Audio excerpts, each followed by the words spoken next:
Oke, sampai sekarang ini nih, setelah kita mengetahui tekad Otsutsuki dan Shinjutsu sudah diungkapkan melalui perkataan Momoshiki dan juga Amado itu, ketambahan penyerangan ke desa Konoha nih tinggal menunggu waktu lagi.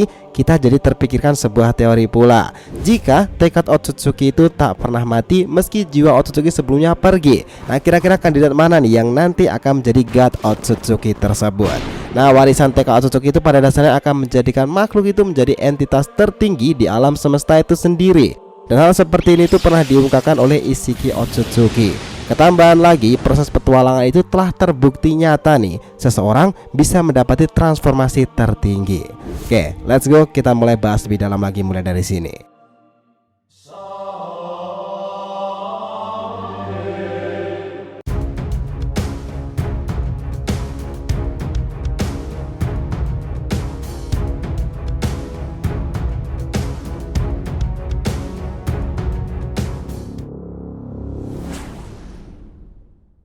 Yo nakama, Shinobi DRTV, welcome back again. Nah, kali ini kita akan ngebahas mengenai 3 kandidat God Otsutsuki utama di era Shinobi baru sekarang. Oke, biar nggak salah persepsi silahkan simak sampai akhir ya.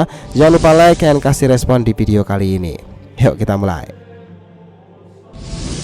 Nah, dengarkan ini baik-baik. Sekarang ini kita semua itu sudah tahu nih, jika cara yang dilakukan oleh Shibaya Otsutsuki kemarin itu ketika dia melakukan transformasi nih adalah terus melakukan cara berulang kali untuk mengkonsumsi pohon Shinju dan membuatnya beregenerasi terus menerus. Nah, proses kreatif seperti itulah yang membuatnya itu mengevolusi dirinya sendiri nih. Hingga dari sumber energi genetik itulah Shibaya itu mampu mencapai level tertinggi di alam semesta itu, dan dia kemudian dikenal sebagai God of Otsutsuki. Proses seperti itu dikenal sebagai tekad Otsutsuki. Nah, sekarang ini pertanyaan yang terbaru itu adalah, dari ketiga kandidat God Otsutsuki baru ini, kira-kira siapa nih yang bisa mendekati potensi menjadi seorang dewanya para Otsutsuki melalui tubuh manusianya tersebut? Karena secara tak langsung mereka itu juga berhubungan dengan para Otsutsuki dari atributnya sendiri loh. Nah, kita telah lebih dalam coba. Pertama adalah Code. Nah, orang ini memang menjadi warisan terakhir untuk mewujudkan harapan Isshiki Otsutsuki. Code sendiri sebagai member Kara yang tersisa nih, yang terus memperjuangkan harapan Isshiki sendiri, kini mengalami banyak sekali masalah. Nah, setelah ia ditinggalkan dari aliansi Eida dan juga Demon itu, pada akhirnya Code memang berhasil membuka limiter dalam dirinya. Artinya dia sekarang itu lebih kuat daripada Jigen kala itu. Hal yang cukup istimewa darinya itu adalah orang ini secara langsung diberikan kehormatan oleh seorang Otsutsuki untuk mengisi karma putih yang kosong itu, tekad Otsutsuki. Code, hambaku yang sangat setia, jiwaku akan segera pergi. Maka dari itu Code, rawatlah Jubi dan besarkanlah pohon dewa itu. Kelak jika pohon itu sudah menghasilkan buah cakra, ambil dan makanlah buah itu, lalu bertransformasilah, berevolusilah lebih kuat lagi, sampai kau akhirnya menjadi makhluk tertinggi di alam semesta ini.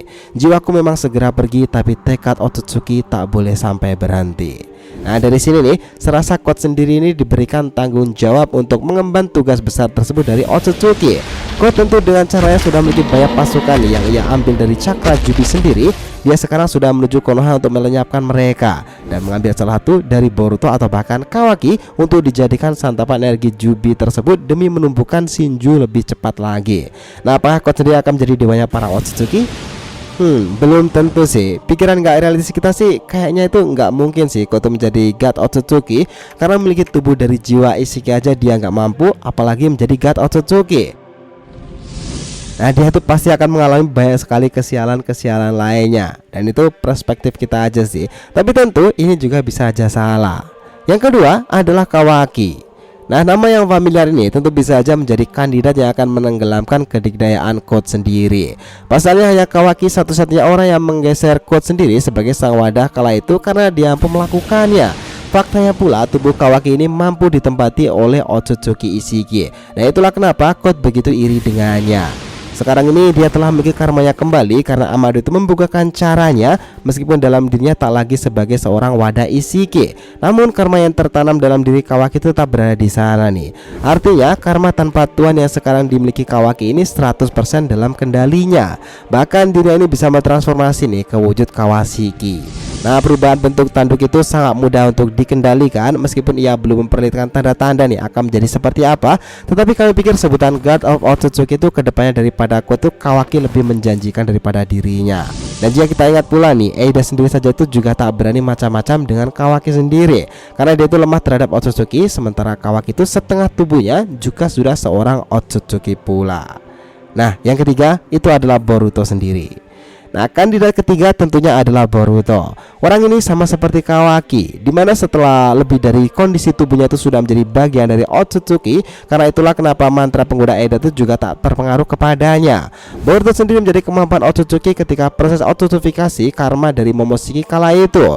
Nah, ketika ia menyelamatkan wadahnya itu dari ambang kematian setelah menerima serangan luar biasa dari Kawaki saat itu. Dan karena itulah Momoshiki yang harusnya bisa meregenerasi karmanya dan rilis lagi dari tubuh Boruto itu mengikhlaskan cakra itu nih untuk menyembuhkan sel Boruto yang rusak tersebut dan menggantikannya dengan sel-sel baru. Nah, hal ini wajar dilakukan karena Momoshiki itu juga tak ingin ia mati secepat itu, karena jika wadahnya itu koid, dia juga akan ikutan koid nih.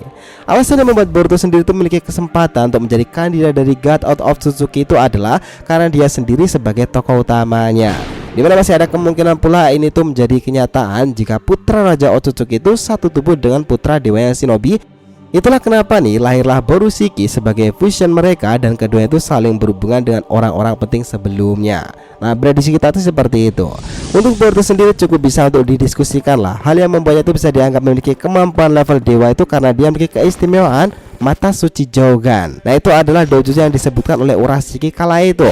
Bahkan Tonari sendiri mengatakan bahwa mata itu akan menuntun Boruto menerangi gelapnya jalan dunia shinobi ke depannya nanti. Hal-hal itulah yang lebih mendasari pula daripada soal karma.